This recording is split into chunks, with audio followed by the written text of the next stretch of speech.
ഗുരുവായൂരപ്പൻ വന്യജീവി ഗവേഷകൻ, ഒപ്പം തന്നെ അലക്സ് മാത്യു കെഫയുടെ പ്രതിനിധി, അദ്ദേഹം കൂടി നമുക്കൊപ്പം ചേരുന്നുണ്ട്. ശ്രീ ഗുരുവായൂരപ്പൻ, രാജ്യത്ത് അങ്ങേറ്റം ശക്തമായ വന നിയമങ്ങളുള്ള ഒരു രാജ്യമാണ് നമ്മുടേത്, തർക്കമൊന്നുമില്ല. നമുക്ക് മുമ്പ് പല അനുഭവങ്ങളുണ്ട്. സർക്കാരുകൾ ഇത്തരം വിഷയങ്ങൾ ഉണ്ടാകുമ്പോൾ എന്ത് ചെയ്യണം എന്നത് ആശയക്കുഴപ്പത്തിൽ പെടുന്നതൊക്കെ ഈ വന നിയമങ്ങളുടെ ശക്തി കൊണ്ടും അതിൻ്റെ പ്രസക്തി കൊണ്ടുമാണ്. അതൊക്കെ സമ്മതിക്കുന്നു. പക്ഷേ അതിനുമപ്പുറം ഇത്തരത്തിൽ ആനകളെ അല്ലെങ്കിൽ വന്യജീവികളെ അത് ജനങ്ങളുമായുള്ള ഏറ്റുമുട്ടൽ ഒഴിവാക്കാനോ അല്ലെങ്കിൽ അത്തരം സാധ്യതയുണ്ടെങ്കിൽ അത് തിരിച്ചറിയാനാണോ റേഡിയോ കോളർ പോലെയുള്ള സംവിധാനങ്ങളൊക്കെ ഉപയോഗപ്പെടുത്തുന്നത്?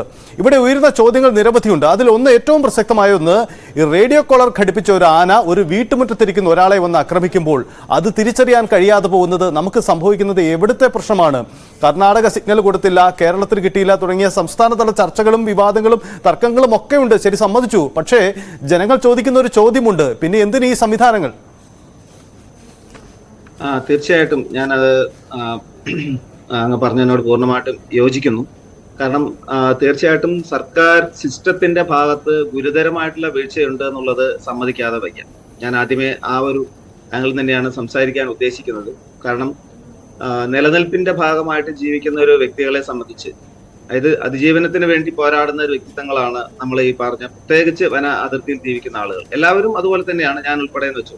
പക്ഷേ ഈ നമ്മുടെ സർക്കാർ സംവിധാനങ്ങൾ കൃത്യമായിട്ട് കാലാകാലങ്ങളിൽ പ്രവർത്തിച്ചിരുന്നെങ്കിൽ ഒരുപക്ഷെ ഇത്തരത്തിലുള്ള വലിയ ദുരന്തങ്ങളൊന്നും ഉണ്ടാവുമായിരുന്നില്ല.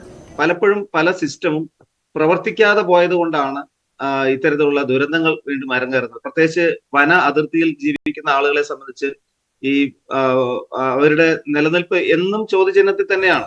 നമ്മൾ കണ്ടിട്ടുണ്ട്, കാലാകാലങ്ങളായിട്ട് ജനങ്ങൾ കാടുമായിട്ടൊക്കെ യോജിച്ച് തന്നെയാണ് ജീവിക്കുന്നത്, ഇന്നും യോജിച്ച് തന്നെയാണ് ജീവിക്കുന്നത്. പക്ഷെ എങ്കിലും വന്യജീവികളും മനുഷ്യനും തമ്മിലുള്ള ഒരു സംഘർഷം എന്നുള്ള തലത്തിലേക്ക് നീങ്ങിയത് ഈ അടുത്ത കാലത്തായിട്ടാണ് നമുക്ക് ഉറപ്പിച്ച് പറയാനായിട്ട് സാധിക്കും. കാരണം കാടുമായിട്ടുള്ള ബന്ധം പൂർണ്ണമായിട്ട് അകന്നു പോയത് കൊണ്ട് തന്നെ ഈ വന്യമൃഗങ്ങളുമായിട്ടുള്ള ഒരു അറിവ് അല്ലെങ്കിൽ അവരുടെ സഞ്ചാരം കാര്യങ്ങളൊക്കെ ജനങ്ങളിൽ നിന്നും ഒരുപക്ഷെ പൂർണ്ണമായിട്ടും അകന്നു പോയിക്കൊണ്ടിരിക്കുകയാണ്. പണ്ടൊക്കെ ആണെങ്കിൽ ജനങ്ങൾ കാട്ടിലേക്ക് പോകുന്ന സമയത്ത് മൃഗങ്ങൾ ജനങ്ങളെ കാണും, ജനങ്ങൾ മൃഗങ്ങളെ കാണും. അപ്പോൾ ഇവർ തമ്മിലുള്ള ഒരു സിഗ്നൽ കമ്മ്യൂണിക്കേഷൻ ഒക്കെ ഉണ്ടായിരുന്നു. അപ്പോൾ ഏത് രീതിക്കാണ് രണ്ട് ജീവികളും അങ്ങോട്ടും ഇങ്ങോട്ട് പ്രതികരിക്കേണ്ടതിനെ കുറിച്ചുള്ള ഏകദേശം ഒരു ധാരണയൊക്കെ ഉണ്ടായിരുന്നു. അത് കൃത്യമായിട്ട് നടക്കുന്നത് കൊണ്ട് തന്നെ വലിയ അപകടങ്ങളോ പ്രശ്നങ്ങളോ ഒന്നും ഉണ്ടായിരുന്നില്ല.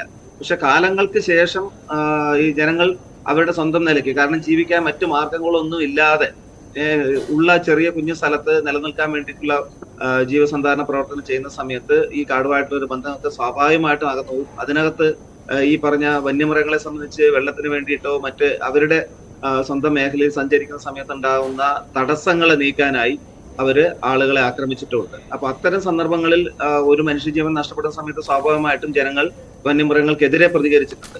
അവിടെയാണ് ശരിക്കും പറഞ്ഞാൽ വനം വകുപ്പിന്റെ ഇടപെടൽ കൃത്യമായിട്ട് ആവശ്യമുണ്ട്. ശരി, അവിടെയാണ് ചോദ്യം. എന്തായാലും ഈ ഏറ്റുമുട്ടൽ ഇങ്ങനെ ശക്തമാകുന്നു എന്ന കാര്യത്തിൽ തർക്കമില്ല. കാരണം വയനാട് തന്നെ ഇങ്ങനെ എത്ര സംഭവങ്ങളാണ് നമ്മൾ റിപ്പോർട്ട്